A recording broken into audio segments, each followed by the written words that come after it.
नमस्कार, मैं हूं आपके साथ गौरव राजेंद्र। बुलेटिन की शुरुआत करते हैं। हरियाणा में 11वां अंतर्राष्ट्रीय योग दिवस बड़े उत्साह के साथ मनाया गया।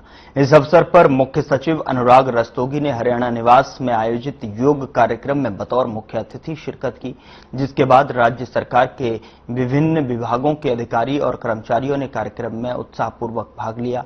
वहीं सभी लोगों ने योगाभ्यास किया। साथ ही लोगों को संदेश देते हुए कहा कि योग शारीरिक और मानसिक स्वास्थ्य के प्रति बढ़ती जागरूकता को दर्शाता है। हर दिन योग और टहलने के लिए थोड़ा सा भी समय निकालना चाहिए, जिससे हमारी फिटनेस, फोकस और ऊर्जा के स्तर में काफी सुधार हो सकता है। वहीं उन्होंने कहा कि योग न केवल शरीर को मजबूत करता है, बल्कि मानसिक स्पष्टता, भावनात्मक स्थिरता और लचीलापन भी पैदा करता है।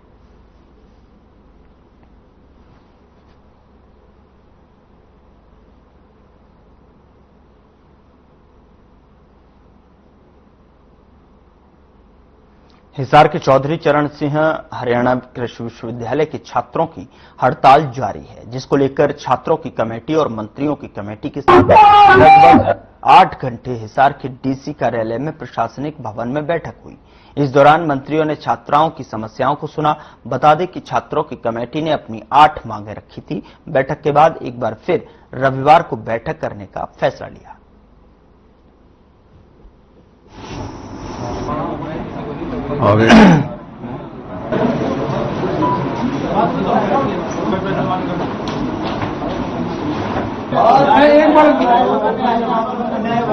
जी, हमारी लगातार 7 घंटे मीटिंग चली है। हमने हमारी डिमांडें जो हमारी 8 मांगे हैं, हमने स्पष्ट रूप से उनके सामने रख दी। कौन सी 8 मांगे? 8 मांगे, पहली वीसी का इस्तीफा, दूसरा जिसके ऊपर जिसने प्रहार किया है उनको निष्कासित किया जाए, उनको पुलिस कार्रवाई की जाए। जो स्कॉलरशिप और एलडीवी सीटों में कटौती हुई है उनको रखा जाए, और जो बच्चों पे किसी डिसिप्लिनरी एक्टिविटी ना हो, ये हमारी कुछ डिमांडों थी। मंत्री जी ने हमें इन डिमांडों पे सहमति दिखाई, पर कोई निष्कर्ष के तौर पर नहीं निकल पाए। दोनों ने हमने विचार रखे, उन्होंने अपनी बातें रखी, पर किसी निष्कर्ष में नहीं। अरे हमारे बच्चे बात हुई है, सब बच्चों से बात होगी, उसके बाद हम कोई आपसे बात करें। सकारात्मक दिशा में बढ़ रही है बात। वो सकारात्मक ही है, हमारे अपने बच्चे सकारात्मक की रहनी सी। 8 घंटों की मैराथन बैठक हो चुकी है आपकी, काफी लंबी चलेगी। देखिए, ऐसा होता है कि जब इस तरह के कई बार मामला बढ़ जाते हैं तो उसमें समझने में, समझाने में भी और बातचीत करने में भी थोड़े समय लगते हैं। किसी मुद्दे में कोई नहीं, सारी चीजों पे ही सहमति है, सब चीजें ठीक है। बस अब तो ये है कि भाई ये इनका बच्चों का कहना कि सर हम लोग सवेरे इस पे बात करें, तो सवेरे बात करके क्या कल बच्चों के साथ बातचीत होगी? अपनी खुद एक बात करोगे क्या कल बच्चों के साथ बातचीत होगी? बच्चों के साथ बातचीत होगी, इसलिए मैं कुछ नहीं कह रहा भाई। मैं मेरी बात हुई, जैसी बात होगी आपको बताएंगे। अभी तो कोई हमारे बच्चों ने भी कोई आपको ये तो नहीं कहा कि ये है वो है, अभी हमारी बच्चों से भी यही बात हुई है।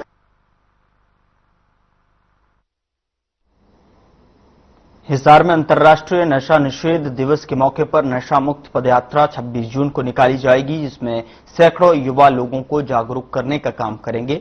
पदयात्रा का उद्देश्य युवाओं को नशे से बचाकर उन्हें जागरूक कर खेलों की ओर ले जाना है। ट्रस्ट 5 वर्ष से देश भर में युवाओं को नशे के खिलाफ जागरूक करने का काम कर रहा है।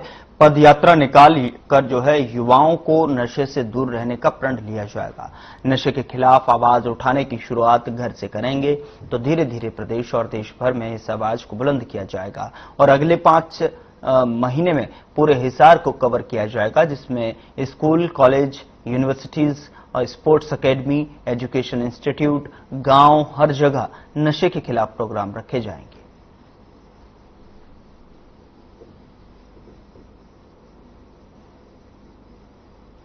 हम लड़कियां या महिला, कहीं ना कहीं ये हम सब के घर की कहानी है। किसी का बेटा नशा कर रहा है, किसी का भाई नशा कर रहा है, किसी का पति नशा कर रहा है। तो जो आप पीछे देख रहे हो, नशा मुक्त युवा खेलोगे तो खिलोगे हमारा ट्रस्ट है। तो इसी के तहत नशा मुक्त युवा खेलोगे तो खिलोगे सशक्त भारत पद यात्रा का आयोजन हमारा सोनीपत से शुरू हो चुका है, जिसकी पदयात्रा हमने पिछली 20 मई को सोनीपत से की थी, और इसका दूसरा चरण अभी हम 26 जून को इंटरनेशनल एंटी ड्रग डे है, उसके ऊपर इसकी शुरुआत हम हिसार से करने जा रहे हैं। जो हमारा अनाज मंडी पुलिस चौकी है, वहां से शुरू होकर के सुभाष चौक के ऊपर हम इस यात्रा को खत्म करेंगे। उसके बाद हमारा टारगेट अगले 4 से 5 महीने के अंदर पूरा हिसार कवर करने का। इसको हम जोन वाइज रखेंगे, जितने भी स्कूल हैं, कॉलेजेज हैं, यूनिवर्सिटीज हैं, एजुकेशन सोसाइटीज हैं, गांव हैं, क्योंकि हमारी पूरी दुनिया में हमारा सबसे युवा देश है। हमारे 70 से 72% आबादी 28 साल से नीचे है। लेकिन आजकल आप सबको भी देखा है, जो सीनियर उन्होंने पता है, पहले टाइम अलग था, लेकिन आज जवानी सिर्फ कागजों में रह गई है कि मेरा बेटा 20 साल का है, मेरी बेटी 25 साल की है। रियल में आपको कहीं जवानी मिलेगी नहीं। जो कि मेरे घर देखा, मेरे कैमरा में कैप्चर किया। आप हरियाणा के मुख्यमंत्री नायब सिंह सैनी ने शनिवार को कुरुक्षेत्र के धीरपुर में इनलैंड कंटेनर डिपो आईसीडी के पीएम गतिशक्ति कार्गो टर्मिनल का उद्घाटन किया और इस अवसर पर उन्होंने कहा कि हरियाणा जल्द ही लॉजिस्टिक्स और सप्लाई चेन क्षेत्र में एक नई शक्ति बनकर उभरेगा। यह आईसीडी न केवल एक आधुनिक लॉजिस्टिक्स सुविधा है बल्कि यह हरियाणा के सामर्थ्य, किसानों, व्यापारियों और उद्यमियों की समृद्धि और युवाओं के भविष्य को सशक्त करने की दिशा में एक महत्वपूर्ण कदम है। अब कस्टम क्लियरेंस से लेकर वेयर हाउसिंग और कोल्ड स्टोरेज तक की आधुनिक सुविधाएं एक ही जगह पर उपलब्ध होंगी। इससे ईज ऑफ डूइंग बिजनेस को और बढ़ावा मिलेगा और हरियाणा में निवेश के लिए नए अवसर पैदा होंगे। साथ ही सीएम ने कहा कि यह depot PM Gatishakti national master plan का एक उत्कृष्ट उदाहरण है। इससे पूरे उत्तर भारत की अर्थव्यवस्था को बल मिलेगा।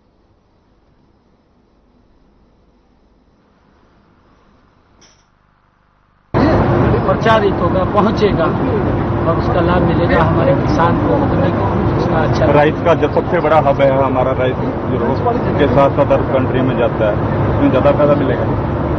नहीं, ये पूरे विश्व के अंदर अलग अलग जगह यहाँ से कंटेनर बंदरगाहों के साथ ही जोड़ने का काम ये करेगा। जो प्रोडक्ट यहाँ से जाएगा कंटेनर में, बंदरगाह पे जाकर के जिस भी कंट्री के अंदर भेजना चाहे वहाँ जाएगा। ये प्रधानमंत्री हमारा प्रोडक्ट अलग अलग स्थानों पर जाएगा।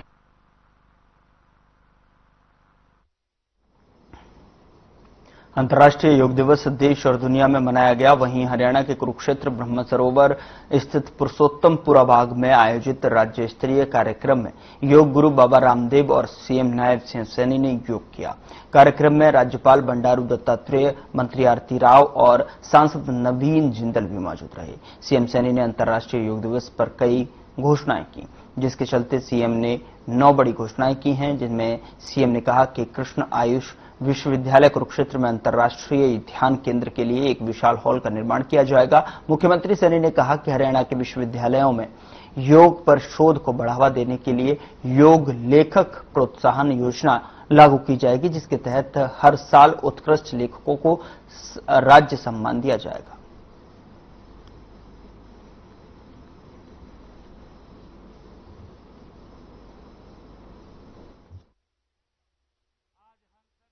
विशेष दिन इसलिए भी है, भगवान योगेश्वर की इस पवित्र भूमि कुरुक्षेत्र से आज लाखों की संख्या में सुबह 5 बजे से अंतर्राष्ट्रीय योग दिवस को एक पर्व के रूप में मना रहे हैं। मैं इसके लिए आज हमारे बीच में परम श्रद्धेय योग गुरु स्वामी रामदेव जी महाराज, उनका कुरुक्षेत्र हरियाणा की तरफ से मैं बहुत बहुत स्वागत और दिल से धन्यवाद करता हूं। हमारे बीच में अंतर्राष्ट्रीय योग दिवस, ये 11वां योग दिवस है। अभी कुछ ही समय में हमारे साथ भारत के कर्मशील, तपस्वी, यशस्वी प्रधानमंत्री, जिन्होंने इस योग को दुनिया में फैलाने का काम किया है, वो अभी जुड़ने वाले हैं। मैं हरियाणा की 2,80,00,000 लोगों की तरफ से देश के यशस्वी प्रधानमंत्री आदरणीय नरेंद्र मोदी जी को भी साधुवाद देता हूं। चलो भाई योग का डंका बजा दो 2 मिनट में। हाँ कर दिया समर्थ एक बार जो मुख्यमंत्री नायब सिंह सैनी ने अंबाला छावनी में कैबिनेट मंत्री अनिल विज के आवास पर पहुंचकर उनका हालचाल जाना और उनके जल्द स्वस्थ होने की कामना की। इस दौरान मुख्यमंत्री नायब सैनी को कैबिनेट मंत्री अनिल विज ने शॉल भेंट कर सम्मानित किया। कैबिनेट मंत्री अनिल विज के पैर में फ्रैक्चर की वजह से चिकित्सकों ने उन्हें कुछ दिन आराम करने की सलाह दी है और अनिल विज को लगभग 1 माह पहले पांव में चोट लगी थी, जिसकी परवाह किए बिना उन्होंने निरंतर विकास कार्यों का जायजा लिया और चंडीगढ़ सचिवालय अन्य स्थानों पर अपने विभाग की बैठकों में उन्होंने सक्रिय तौर पर हिस्सा लिया।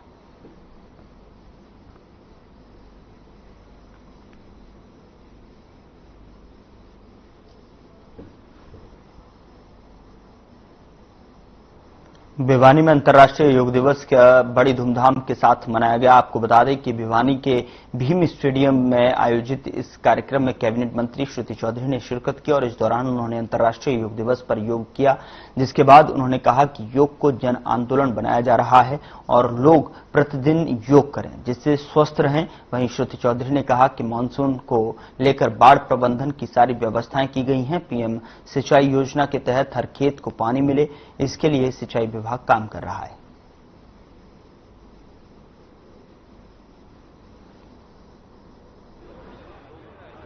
देखिए, माननीय प्रधानमंत्री जी की प्रेरणा से इतना इसको बड़े स्केल पर किया गया है और एक इंटरनेशनल रूप में हमारी जो प्राचीन जो ये नॉलेज है, जो संतों की दी हुई हमारे कितनी पीढ़ियां पुरानी ये जो विद्या है वो उसको पूरा विश्व सेलिब्रेट कर रहा है।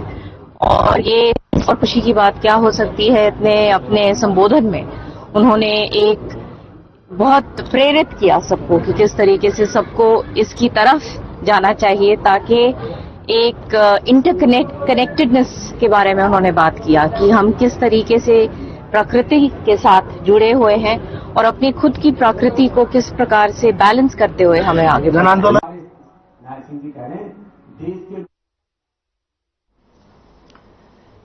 उपमंडल होडल की अनाज मंडी में अंतर्राष्ट्रीय योग दिवस के अवसर पर नवजीवन चैरिटेबल वर्ल्ड सेंटर पत्रकार संघ होडल के संयुक्त तत्वाधान में थैलेसीमिया पीड़ित रोगियों के लिए रक्तदान शिविर का आयोजन किया गया। शिविर में मुख्य अतिथि के रूप में होडल एसडीएम बेलिना राणा मौजूद थी, जबकि विशिष्ट अतिथि के रूप में पूर्व विधायक रामरतन मौजूद थे। इस शिविर में 42 यूनिट रक्त एकत्रित किया गया।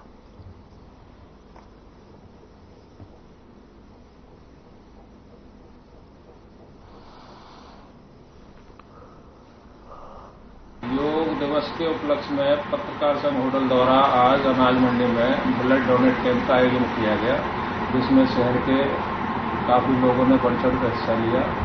हमें समय समय पर रक्तदान करता रहना चाहिए। रक्तदान से बड़ा कोई दान नहीं।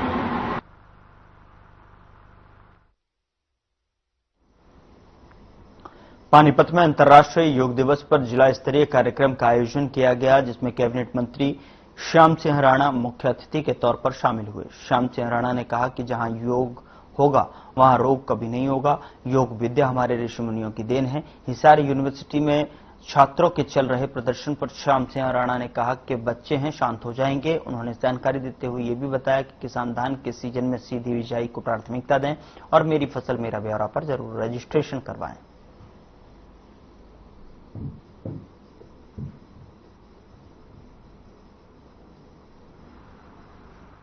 जहाँ योग रहेगा वहाँ रोग नहीं रहेगा। मतलब योग से रोग दूर है। तो योग हमारी पुरानी परंपरा है, ऋषि मुनियों की, संतों की। हमारे जितने भी युग है, युग के अंदर भी हमारी संध्या का युग हुआ, जैसे ध्यान करना, और कलयुग है जिसमें बाहर फिरना होता है, बाहर का काम ज्यादा है। लेकिन कुछ युग ऐसे हैं जिनमें ध्यान करके वेद शास्त्र लिखे गए। उस समय में जो समाधि थी वो योग के माध्यम से ही होती थी। योग का मतलब है पूरा ध्यान एकत्रित करके एक जगह लगाना।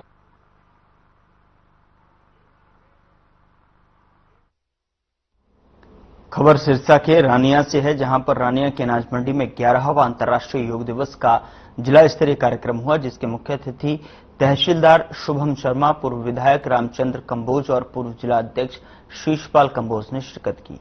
योग दिवस का शुभारंभ दीप प्रज्वलित कर किया गया। 11वें अंतर्राष्ट्रीय योग दिवस के अवसर पर रानिया की अनाज मंडी में हजारों की संख्या में युवक, युवतियां, बच्चे, बुजुर्ग योग करने पहुंचे और इस कार्यक्रम में रानिया के पुलिस अधिकारी और नगर पालिका कर्मचारी ने भी योगाभ्यास किया। वहीं मुख्य अतिथि ने योग दिवस के अवसर पर संबोधित करते हुए कहा कि नियमित योग करने से शरीर में कोई बीमारी नहीं होती है। योग हमें सुबह उठकर हर रोज जल्दी करना चाहिए ताकि शरीर स्वस्थ और तंदुरुस्त बना रहे।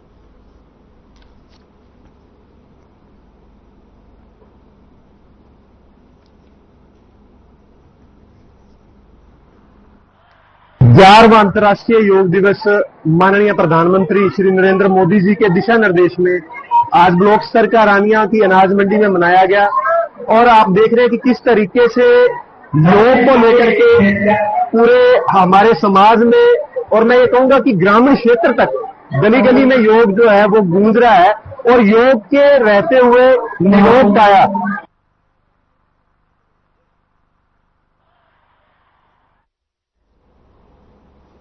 उधर पानीपत के समालखां उपमंडल की नई अनाज मंडी में अंतर्राष्ट्रीय योग दिवस पर आयोजित योग शिविर में उस समय अफरा तफरी मच गई जब कार्यक्रम के बाद शिक्षकों को हाजिरी लगाने के लिए कहा गया।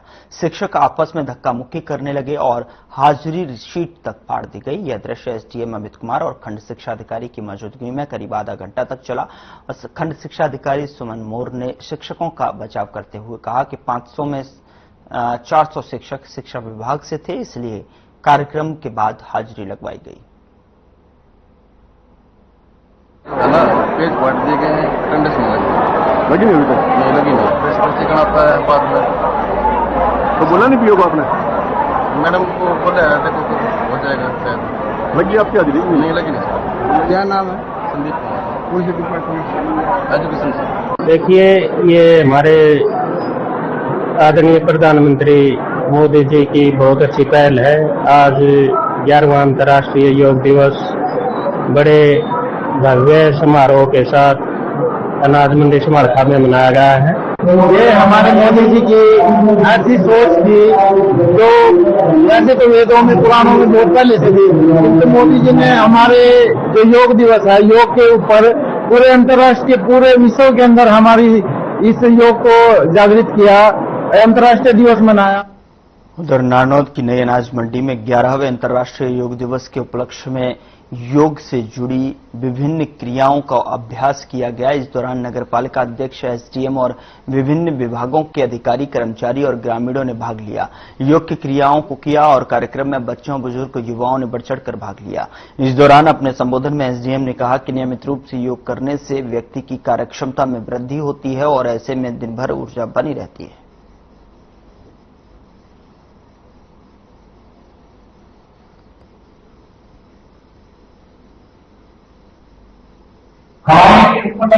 ग्यारहवां अंतर्राष्ट्रीय योग दिवस बड़े ही धूमधाम से नारनौद में मनाया गया है। आयुष विभाग की और उपमंडल प्रशासन नारनौद की तरफ से ये कार्यक्रम था। बहुत ही अच्छा प्रोग्राम था। लगभग 450-500 की स्ट्रेंथ में जो है यहाँ पब्लिक और बच्चे आए हुए थे और जिन्होंने सभी योग क्रियाएं बड़े अच्छे ढंग से, जो सुरेश जी ने जो योग शिक्षक हैं बहुत ही अच्छे ढंग से उन्होंने योग क्रियाएं करवाई है और लोगों को बताया है कि योग के अंदर कितनी ताकत है। आज हमारा 11वां अंतर्राष्ट्रीय योग दिवस है। योग करने से बहुत स्वस्थ रहता है शरीर और योग हमारे लिए बहुत जरूरी है, ताकि योग करेंगे तो हमें डॉक्टरों के पास जाने की जरूरत नहीं रहेगी। और हमारे योग दिवस आता है उस दिन बहुत उत्साह हो जाता है। बड़े बुजुर्गों में हमारी माता बहनों में भी यहाँ कम से कम 500 करीब हमारे युवा साथी बुजुर्ग, हमारी माता बहनें भी आगे योग में हिस्सा लिया है। 11वां अंतर्राष्ट्रीय योग दिवस है वो नारनौद में उपमंडल स्तर के ऊपर बड़े अनुशासन एवं प्रोटोकॉल के साथ मनाया गया और जो सहभागिता है आमजन की और जो स्टूडेंट्स और बच्चों की वो भी बहुत अच्छी रही है। करीबन 500 लोगों ने यहाँ जो है प्रोग्राम में पार्टिसिपेट किया है। प्रत्येक दिन योग करें, हम स्वास्थ्य के प्रति जो है जो हमारी नई पीढ़ी भी है वो सजग तो है, परंतु वो जो हमारी ट्रेडिशनल जो योगा है या आयुष है उसको आत्मसात करें। इसमें कई बात आती है हरियाणा के पूर्व वित्त मंत्री कैप्टन अभिमन्यु की माता परमेश्वरी देवी का 91 वर्ष की आयु में निधन हो गया। वे लंबे समय से बीमार चल रही थीं। उनका अंतिम संस्कार उनके पैतृक गांव खांडा खेड़ी में किया गया। अंतिम संस्कार के मौके पर योग गुरु बाबा रामदेव, दिल्ली के डिप्टी सीएम प्रवेश वर्मा समेत जो है कई गणमान्य व्यक्ति इस मौके पर मौजूद रहे। योग गुरु बाबा रामदेव ने कहा कि मां का स्थान ईश्वर के समकक्ष होता है। परमेश्वरी देवी एक तपस्विनी और संस्कारी मां थीं, जिन्होंने देशभक्ति, सेवा और त्याग की प्रेरणा दी।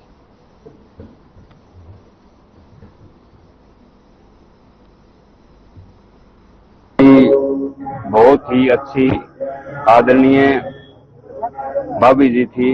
इन्होंने अपना जीवन बड़ा ही सादगी से व्यतीत किया और इनके 6 पुत्र 3 पुत्रियां हैं। सभी को इन्होंने बड़ा अच्छे संस्कार, बड़ी अच्छी शिक्षा और घर के कार्यों में भी काफी इनका अच्छा योगदान रहा। खेती बाड़ी में लोगों के साथ मिलना, गांव में, परिवार में, रिश्तेदारों में बहुत ही मतलब अच्छा स्वभाव था। सभी के साथ मिलना जुलना और इतना है उनकी हमेशा याद आएगी, हमें कमी खलेगी। हर बार सुने में याद आज इनका हमारे बीच से जाना एक बहुत बड़ी क्षति है। परंतु परिवार में जो संस्कार, जो विचार, जो सोच, जो आर्य समाज की पद्धति और हर वर्ग के लोगों की मदद करना, ये माता जी के संस्कार अवश्य लंबे समय तक परिवार को आगे बढ़ाने का काम करेंगे। उनकी क्षति प्रति लंबे समय तक नहीं हो पाएगी, परंतु चौधरी मित्र सेन जी को मित्र सेन बनाने भी उनका एक बहुत बड़ा महत्वपूर्ण योगदान और परिवार को इस प्रकार से आगे बढ़ाना और परिवार के सोच और विचार को पूरे देश तक पहुंचाना, ये अवश्य ऐसी माता के द्वारा ही। मित्र सेन जी जो इलाके के विशेष अति विशिष्ट व्यक्तित्व था उनका परिवार एक बहुत बड़ा परिवार। उस परिवार से परम पूजनीय माता परमेश्वरी देवी जी का परमपिता परमात्मा की गोद में चले जाना निसंदेह परिवार के लिए बहुत दुखदायी है, क्योंकि ऐसी मां जिसने पूरे परिवार को एक सूत्र में पिरो करके रखा। आज ऐसे बहुत कम उदाहरण ऐसे मिलते हैं कि जहां इतना बड़ा परिवार, संगठित परिवार हो, एक सूत्र में पिरोया हुआ हो। ये सब मैं समझता हूं कि एक आदर्श परिवार की निशानी है और ये सब माँ बाप के संस्कारों से ही संभव हो सकता है। दिवंगत माता श्रद्धामयी परमेश्वरी जी, उनका पूरा जीवन वेद धर्म, सनातन धर्म के अनुकूल रहा और 4-4 पीढ़ियों को उन्होंने वैदिक आध्यात्मिक हिंदू सनातन संस्कारों से सींचा। उनका जीवन, उनका आचरण और एक माँ को, एक नानी को, एक दादी को किस तरह से अपने स्वधर्म का, अपने पवित्र गृहस्थ धर्म का आचरण करना चाहिए, वह करते हुए जीवन की पूर्णता को प्राप्त किया और जिनके साथ रक्त संबंध थे उन संबंधों को भी निभाया और हमारे गुरुकुलों के सैकड़ों आचार्य, सैकड़ों विद्यार्थी, बालक बालिकाएं उनको मातृवत पितृवत पोषण किया है। आप चारों तरफ नजर मारोगे तो इससे अंदाजा आ जाता है कि समाज, आम आदमी कितना दुखी है। सबको पता है कि जो आया वो गाएगा, परंतु कुछ महान आत्माएं ऐसी होती हैं और आज के दिन में सामाजिक संस्कार होना सबसे जरूरी है। मैं नहीं मानता कि इससे बढ़िया ज्यादा संस्कार किसी और ने दिए हों और हमेशा संस्कार भी परिवार में माँ ही देती है और उनके द्वारा दिया गया संस्कार आज कितने चारों तरफ फैले। केवल आर्य समाज की बात नहीं, टोटली आप परिवारों पर नजर मारोगे तो इन्हीं के संस्कार की वजह से ये परिवार चारों तरफ से वही सामाजिक कार्यों में लगे हुआ है। देखिए, बताया जा रहा है कि अनपढ़ थी लेकिन इन्होंने शिक्षा का बहुत प्रसार। ऐसा है, जो आदमी जहाँ से निकलता है उसी को पता होता है कि किस चीज की आवश्यकता है। जो बड़े परिवार में पैदा हो जरूरी नहीं होगा उसको कठिनाइयों का पता हो। आज स्वर्गवास हुआ है वो प्रभु के चरणों में आज गए और इसका नुकसान सभी को हुआ है, मैं ये कहूँगा। और बड़ी आध्यात्मिक और बड़े ही उन्होंने अपने परिवार को और अपने बच्चों को अच्छे संस्कार दिए। कैप्टन साहब हैं और सभी भाइयों को, सभी बेटों बेटियों को, और उनके दिव्य संस्कारों से ही उन्हीं के अनुरूप काम पूरा परिवार कर रहा है। और आज आप देख रहे हैं कि तमाम लोग उन्हें श्रद्धांजलि देने के लिए यहाँ पहुंचे हैं। और मैं तो ये कहूंगा कि पूरा परिवार जहाँ उनके मार्गदर्शन में चल रहा है, वही हम लोगों को भी सीखना चाहिए, क्योंकि हम लोग कहीं ना कहीं अपने बुजुर्गों के बताए हुए रास्ते पर चलेंगे तभी हम लोग कामयाब होंगे। आज देख रहे हैं कि तमाम सभी लोग कहीं ना कहीं किसी व्यक्ति की आंख में आंसू आ रहे हैं और तमाम लोग चाहते हैं कि हम श्रद्धांजलि रूप में कोई फूल पुष्प उनके चरणों में दें, ताकि। बुलेटिन में मेरे साथ इतना ही, लेकिन अब वक्त हो चला है डॉक्टर राकेश गुप्ता के साथ हमारे खास कार्यक्रम प्लस माइनस का। नमस्कार दोस्तों,